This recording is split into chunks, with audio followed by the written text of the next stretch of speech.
7 juillet 1928. Les biens produits par la divine volonté. Les maux produits par la volonté humaine. Comment tous les maux cesseront comme par magie si la divine volonté règne. Comment la divine volonté régnait dans la maison de Nazareth.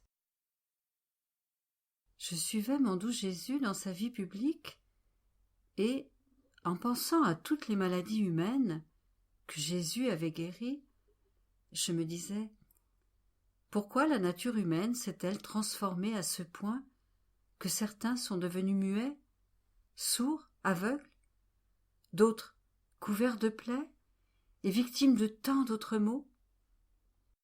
Si c'est la volonté humaine qui faisait le mal, pourquoi le corps a-t-il tant souffert lui aussi?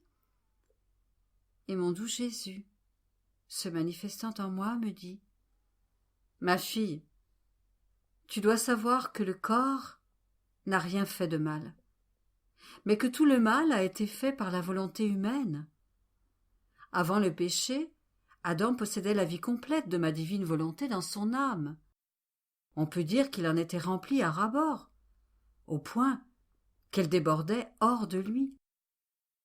En vertu de ma volonté, la volonté humaine transfusait la lumière et exhalait les fragrances de son Créateur, parfum de beauté, de sainteté et de pleine santé, parfum de pureté et de force, qui émanaient de sa volonté comme autant de nuages lumineux. Et le corps était si embelli par ces exhalaisons qu'il était merveilleux de le voir beau, vigoureux, lumineux, en si bonne santé et d'une grâce si ravissante. Après qu'Adam eut péché, sa volonté resta seule, et plus personne ne diffusait en elle la lumière.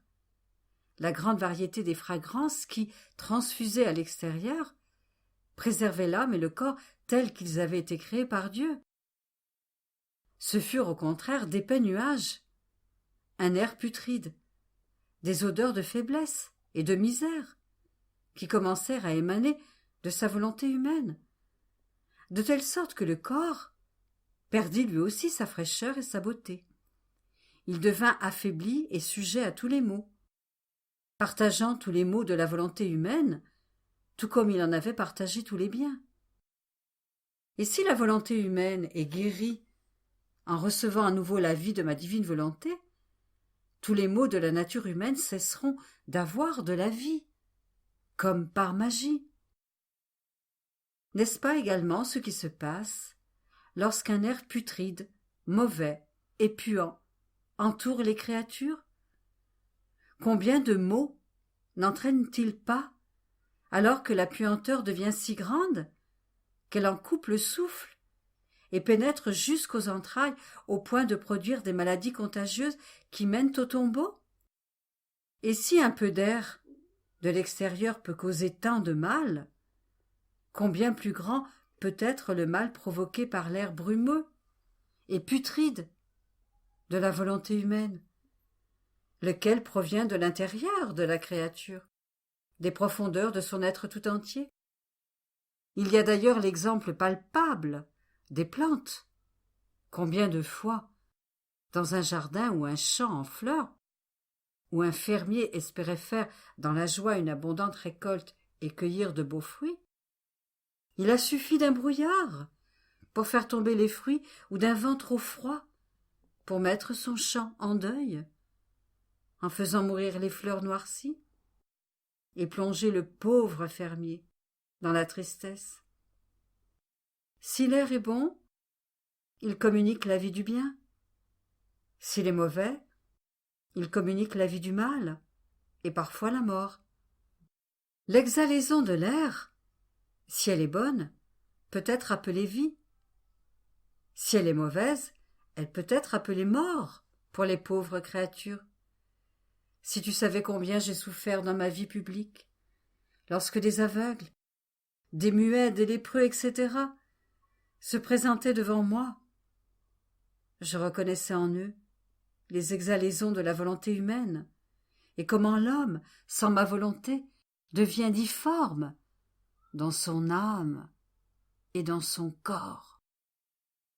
De fait, mon fiat seul a la vertu de préserver notre œuvre entière, fraîche et magnifique, telle qu'elle est sortie de nos mains créatrices. Après quoi, accompagnant mon doux Jésus dans la petite chambre de Nazareth pour suivre ses actes, je me disais, mon bien-aimé Jésus avait assurément le royaume de sa volonté durant sa vie cachée. La dame souveraine possédait son fiat. Il était la divine volonté elle-même. Et Saint Joseph, au milieu de ces mers de lumière, comment pouvait-il ne pas se laisser dominer par cette très sainte volonté? Je pensais à cela lorsque mon très grand bien, Jésus, soupirant tristement, me dit intérieurement: Ma fille, il est vrai que la divine volonté régnait dans la maison de Nazareth, sur la terre comme elle règne au ciel. Ma céleste maman et moi ne connaissions pas d'autre volonté. Et Saint Joseph vivait dans les reflets de notre volonté. Mais j'étais comme un roi sans peuple, isolé, sans cortège, sans armée. Et ma maman était comme une reine sans enfants, car elle n'était pas entourée d'enfants dignes d'elle, et à qui elle pouvait confier sa couronne de reine afin que les descendants de ses nobles enfants soient des rois et des reines. Et j'avais la tristesse d'être un roi sans peuple. Et si ceux qui m'entouraient pouvaient être appelés un peuple, c'était un peuple malade, des aveugles, des muets, des sourds, des infirmes, d'autres couverts de plaies. C'était un peuple qui m'apportait le déshonneur, et non l'honneur. De plus, il ne me connaissait même pas. Il ne voulait pas me connaître. Je n'étais donc roi que pour moi-même, et ma maman était une reine sans la longue génération de sa descendance d'enfants royaux. Mais pour être capable de dire que j'avais mon royaume et de régner, je devais avoir des ministres. Et même si j'avais Saint Joseph comme premier ministre, un ministre seul ne constitue pas un ministère. Il me fallait une grande armée, toute prête à combattre pour défendre les droits du royaume de ma divine volonté, et un peuple fidèle qui n'aurait comme loi que la loi de ma volonté. Ce n'était pas le cas, ma fille. C'est pourquoi je ne peux pas dire qu'en venant sur terre, j'avais alors le royaume de ma divine volonté. Notre royaume était uniquement pour nous, car l'ordre de la création et la royauté de l'homme n'étaient pas restaurés. Cependant, du fait que ma céleste mère et moi-même vivions entièrement dans la divine volonté, la semence était semée, la levure formée, pour que se lève notre royaume et qu'il grandisse sur la terre. Par conséquent, tous les préparatifs furent faits, toutes les grâces demandées, toutes les souffrances endurées, pour que le royaume de mon fiat puisse venir régner sur la terre. C'est pourquoi Nazareth peut être appelé le point de rappel du royaume de notre volonté. 10 juillet 1928. Comment la divine volonté veut étendre son règne sur toute chose. Comment le fiat mettra en commun le ciel et la terre.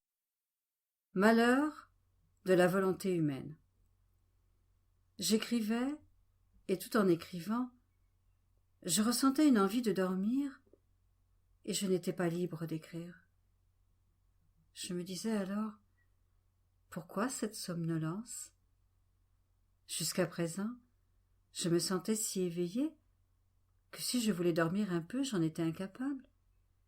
Et maintenant, c'est tout le contraire. par combien de changements on doit passer, une fois comme ça, une fois autrement. Cela montre combien il faut également de la patience avec Jésus. Éveillé, j'aurais pu faire plus, mais, après tout, c'est aussi avec le sommeil que je dois dire fiat. C'est alors que mon doux Jésus se manifesta en moi et me dit « Ma fille, ne sois pas surprise. Mon divin fiat veut étendre son règne sur tous les actes humains. Il veut que tout soit sa propriété et son territoire. Il défend jalousement que la moindre virgule en soit absente. C'est pourquoi, tout comme il a établi son règne sur ta veille, travaillant lui-même avec toi pour placer le sceau de son fiat marquant son domaine et sa propriété, il veut également placer le sceau de son fiat sur ton sommeil, comme propriété de son repos éternel. Il veut trouver toutes ces ressemblances, son activité incessante, et il te donne la veille. Il te fait embrasser toutes choses, et il te donne son immensité. Il te fait dormir, et il te donne son repos éternel. En somme, il doit pouvoir dire et faire tout ce que je peux faire moi-même dans ma volonté, je dois pouvoir le faire avec ma petite fille. Car, comme elle me laisse régner sur tout, tout devient ma volonté. Par conséquent, je peux dire, tout en elle est la propriété de mon fiat. Elle n'a plus rien qui lui appartienne. Tout est à moi. Et en retour, je lui donne ce qui appartient à ma divine volonté.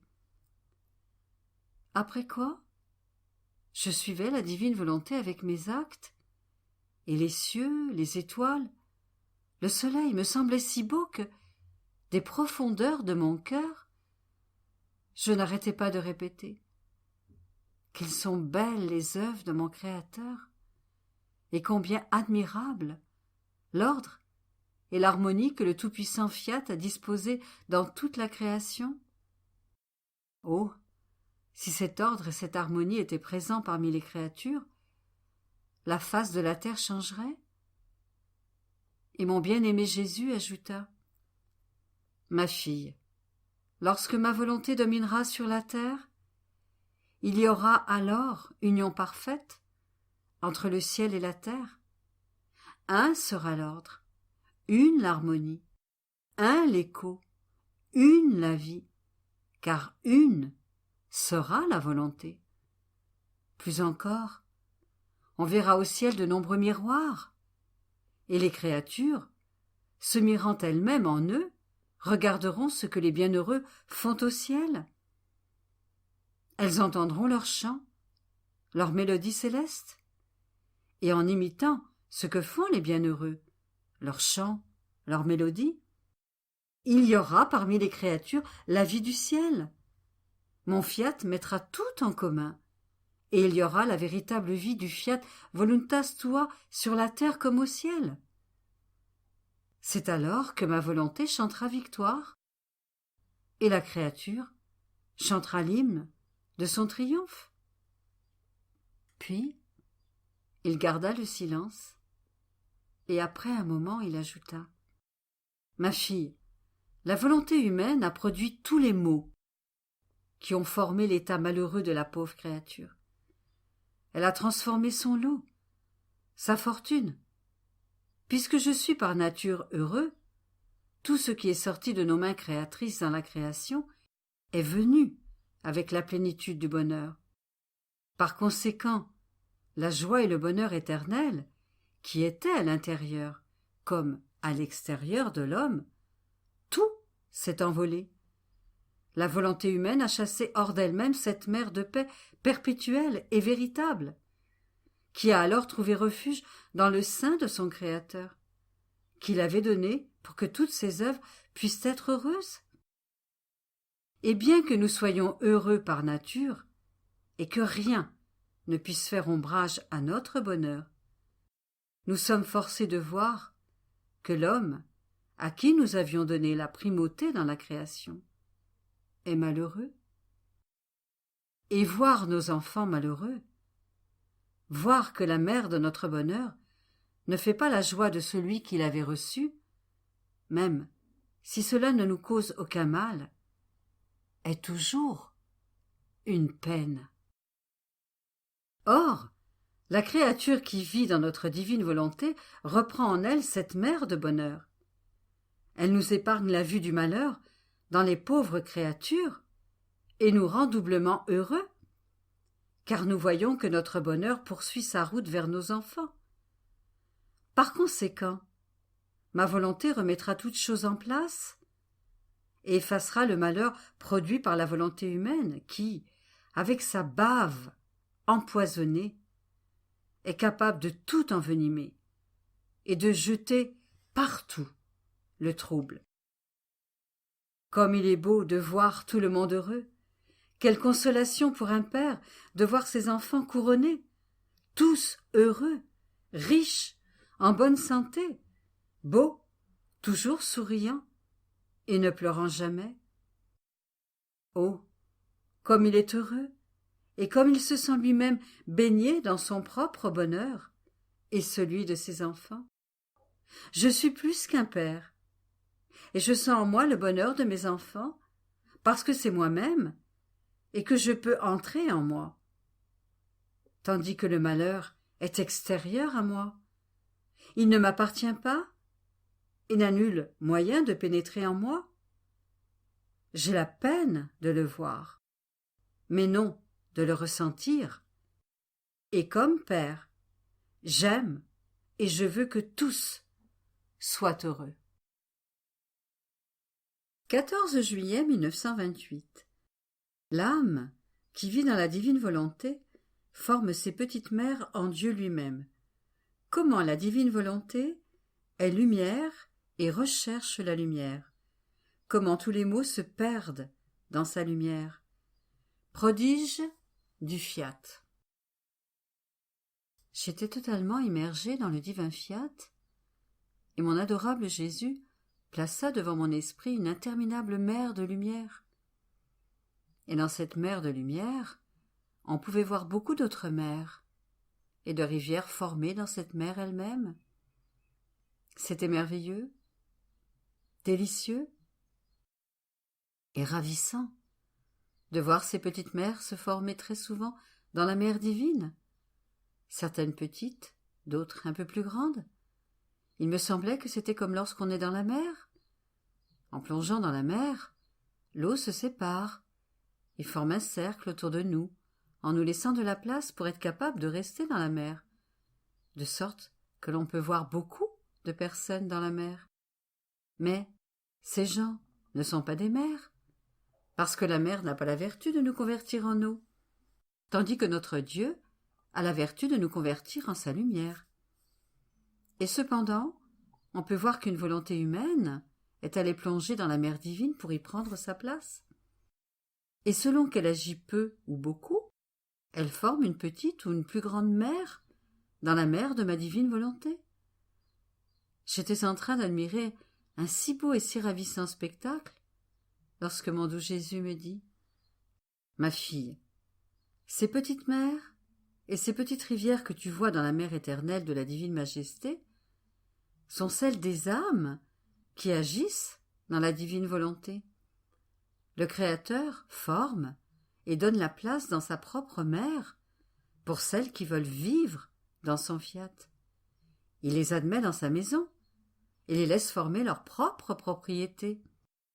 Et en les formant, elles profitent de tous les biens de la mer interminable, de l'être suprême, qui donne toute liberté à ses enfants, de former leur petite mère, dans sa propre mer, et autant qu'ils le peuvent.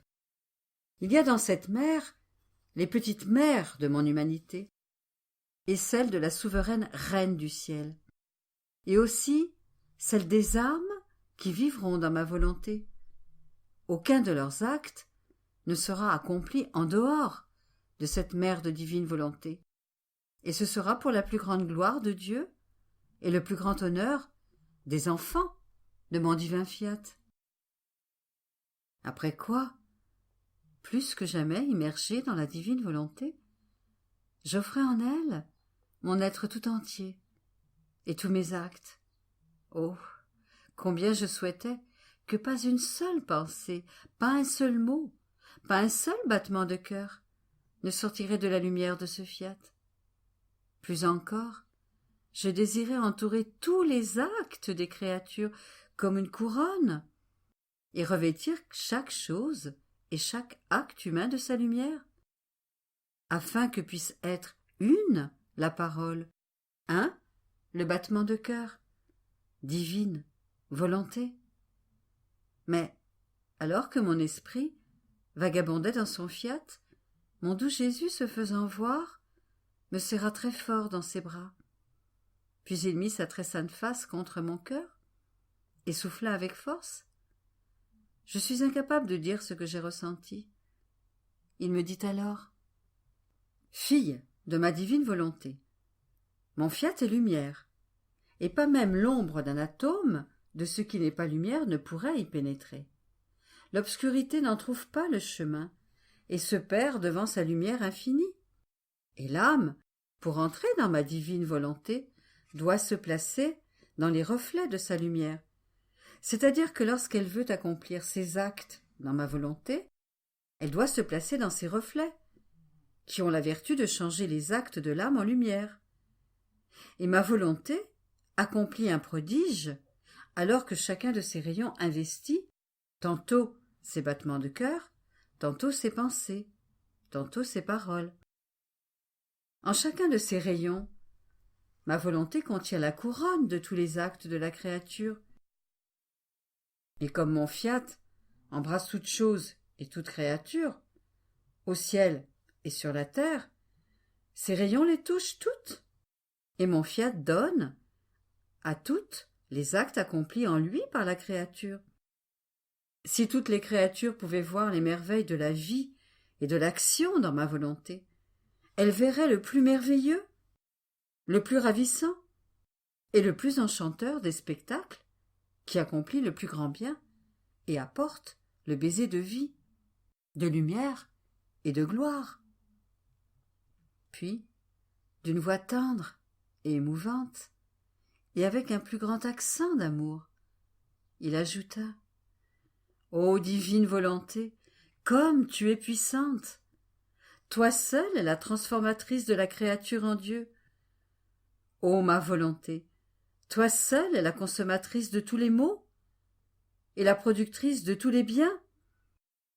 Ô ma volonté, toi seule possèdes la force enchanteresse, et l'âme qui se laisse ravir par toi devient lumière.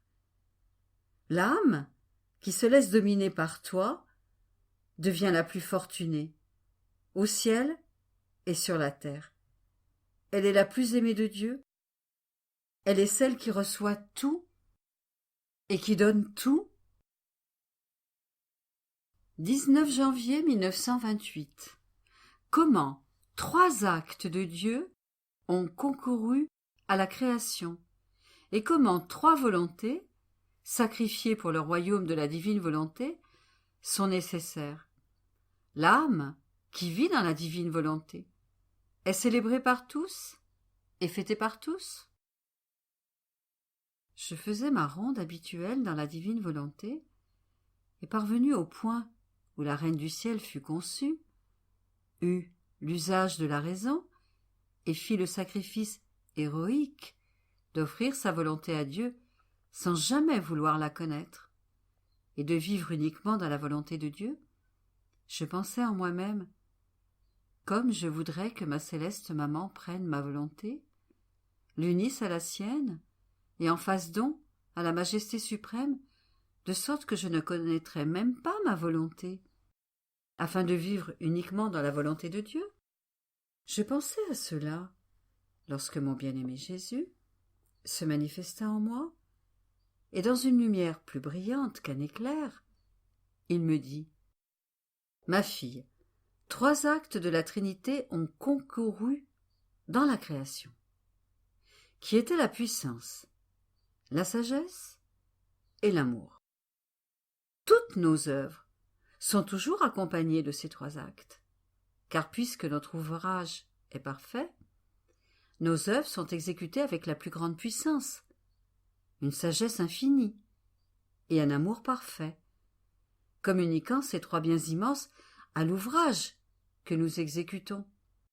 Ce que nous avons fait en donnant à l'homme le grand bien de l'entendement, de la mémoire et de la volonté.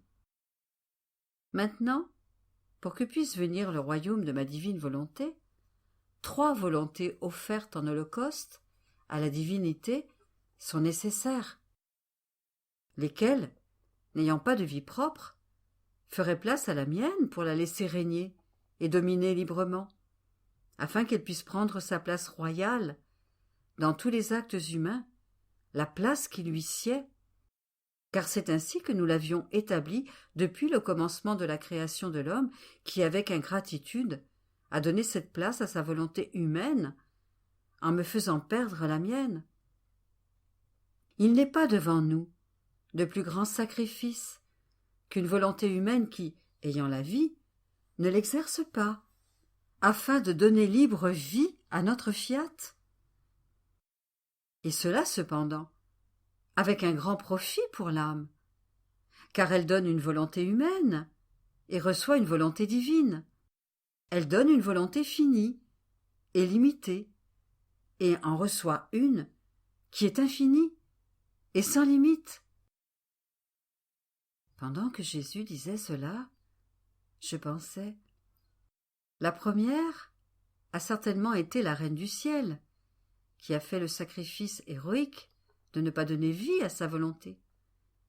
Mais les 2 autres volontés, qui sont-elles? Et Jésus ajouta, « Ma fille, qu'est-ce que tu fais de moi? Veux-tu me mettre de côté? Ne sais-tu pas que j'avais une volonté humaine, qui n'a pas eu même le moindre souffle de vie? C'est dans la place en toute chose à ma volonté divine. Il m'a donc fallu la sacrifier, afin que la divine volonté puisse étendre son royaume tout entier dans ma volonté humaine.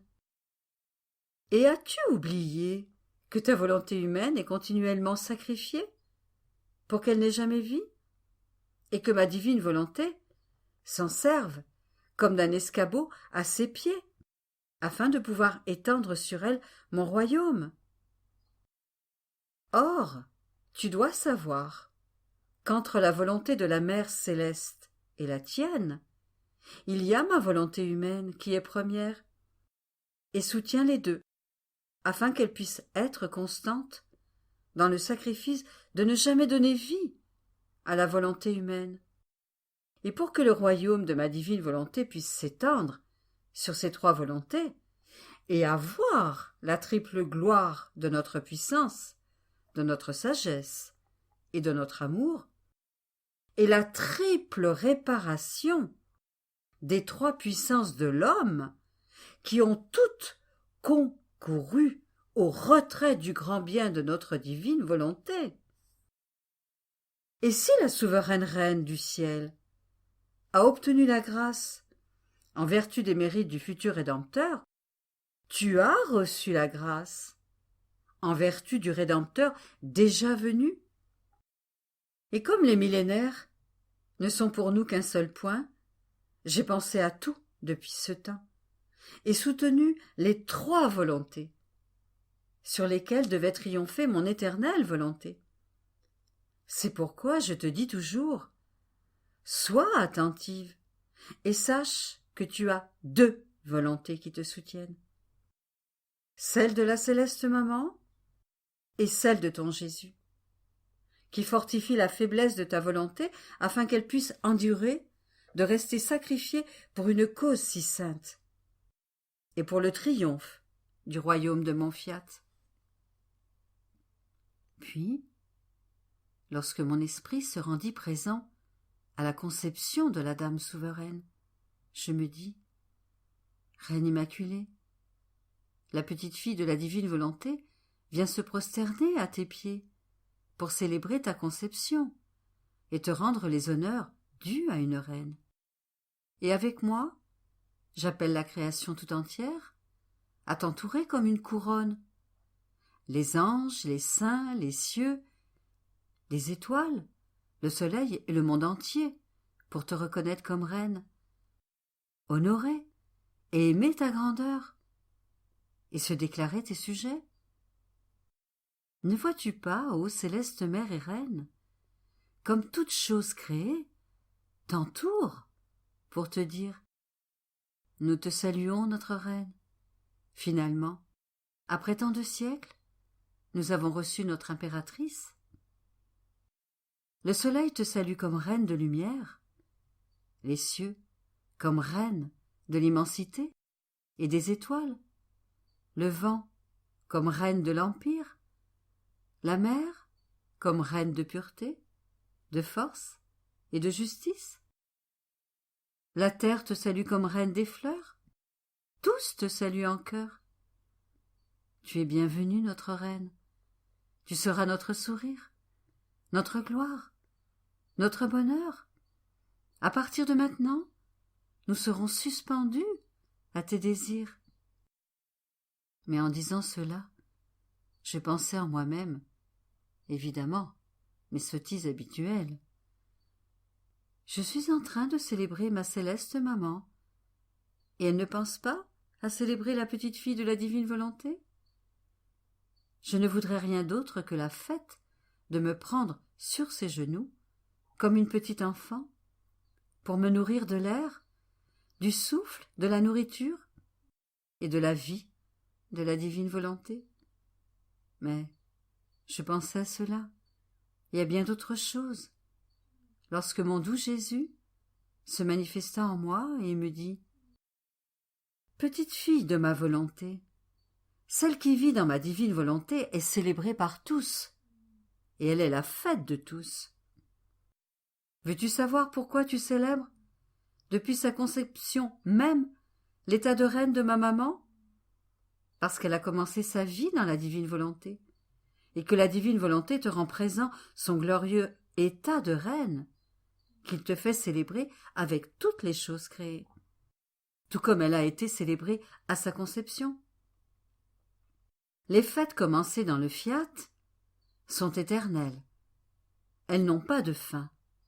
Et celles qui vivent dans mon fiat les trouvent présentes et participent à la célébration.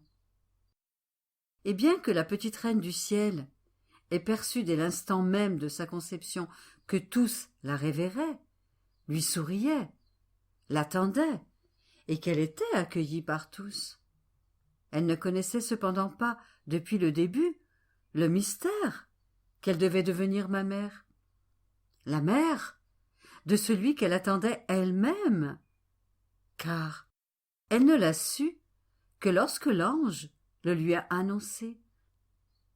Elle savait cependant que sa royauté, son empire et les nombreux témoignages de respect lui venaient de ce que ma divine volonté régnait en elle. Or, tu dois savoir que lorsque tu célèbres la maman et sa souveraineté, la maman célèbre la première-née de ce fiat, qu'elle aimait au point d'en faire sa vie, et elle célèbre en toi ce que toi-même ne sais pas encore, mais que tu apprendras plus tard. Ne sais-tu pas qu'elle soupire après les petites reines, qui sont les filles de ma volonté, pour faire la fête qu'elle reçoit pour elle? 23 juillet 1928. L'âme qui vit dans le fiat est le point lumineux dans le monde. Comment tout fut créé pour l'âme. Je continuais mon abandon habituel dans le fiat suprême, en souhaitant embrasser le monde entier et toutes choses, pour que tout devienne divine volonté. Et mon doux Jésus, sortant de l'intérieur de moi, me dit « Ma fille, l'âme qui vit dans ma volonté est le point lumineux dans le monde. Tout comme un soleil apparaît sous la voûte des cieux pour revêtir la terre de ses rayons et pénétrer toutes choses, embellir, colorer, féconder la terre de sa vie de lumière, un autre soleil, plus beau et plus resplendissant, peut être vu en ce point du monde, c'est-à-dire dans l'âme où règne ma divine volonté. Et ces rayons s'étendent jusqu'à embrasser tout le monde et toutes choses. Comme ils sont beaux à voir, du haut du ciel, ces points lumineux dans les profondeurs de la terre. Cela ne ressemble plus à la terre, mais au ciel, car le soleil de mon fiat y est présent. Ces rayons embellissent, fécondent et répandent une telle diversité de couleurs qu'ils communiquent les variétés de beauté du Créateur avec sa vie de lumière. Partout où ces points lumineux sont présents, le mal est arrêté. Ma justice elle-même se sent désarmée par la force de cette lumière, et elle transforme les fléaux en grâce. Ces points sont le sourire de la terre. Leur lumière est annonciatrice et porteuse de paix, de beauté, de sainteté, de vie qui ne meurt jamais. Ils peuvent être appelés les points heureux de la terre, car en eux se trouve la lumière qui ne faiblit jamais, la vie qui toujours s'élève, tandis que là où ces points lumineux ne sont pas présents, la terre est obscure, et, s'il se fait quelque bien, c'est comme ces petites lumières qui n'ont pas de rayons, parce que la source de la lumière est absente de ce bien. Et il n'a, par conséquent, ni la force, ni la vertu pour s'étendre, ou se répandre. Et comme la source est absente, ces lumières sont sujettes à s'éteindre, et la terre demeure obscurcie, comme enterrée dans une obscurité épaisse, parce que la volonté humaine est annonciatrice et porteuse de maux, de troubles, de désordres et d'autres choses semblables. Ainsi l'âme, où ma volonté ne règne pas, se gonfle d'obscurité, d'ombre et d'inquiétude, et si elle fait quelque bien, c'est un bien couvert de brouillard. Son air est toujours malsain, ses fruits verts, et sa beauté flétrie. C'est tout le contraire pour l'âme, en qui règne ma volonté. Elle est la reine véritable qui domine sur tout, donne la paix à tous, fait du bien à tous, et est partout la bienvenue. Et pour faire du bien à tous, elle n'a besoin de personne, parce que la source de ma volonté qu'elle possède fait surgir en elle tous les biens.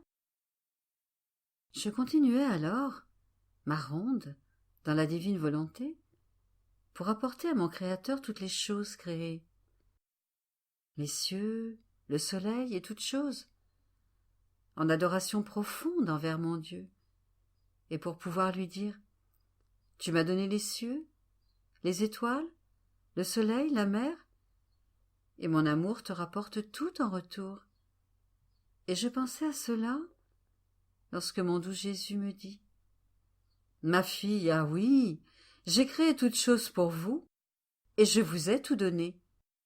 Pour chaque chose créée, j'ai d'abord pensé à vous en faire don, et ensuite je l'ai sorti.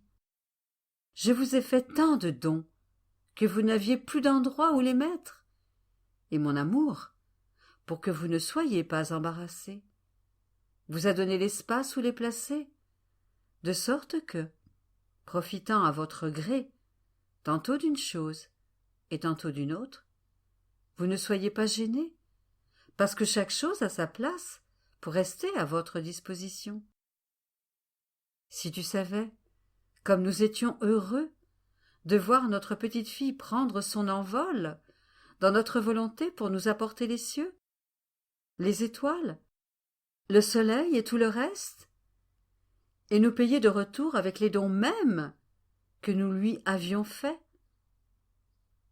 Nous ressentons notre propre gloire, notre amour et la répétition de nos œuvres, et sachant que si elle en avait le pouvoir, elle les ferait pour nous, et afin de toujours nous surpasser dans notre amour, pour celle qui vit dans notre fiat. Nous lui accordons le mérite comme si la créature avait fait pour l'amour de nous les cieux, le soleil, la mer et le vent, en somme, toutes choses. Nous la récompensons comme si elle maintenait la création tout entière, pour rendre gloire et nous dire qu'elle nous aime. Ma volonté aime tant celle qui vit en elle, qu'il n'y a rien qu'elle ait fait ou qu'elle puisse faire dont elle ne dise à l'âme « Faisons-le ensemble » afin de pouvoir dire « Ce que j'ai fait par amour pour elle, elle l'a fait par amour pour moi. »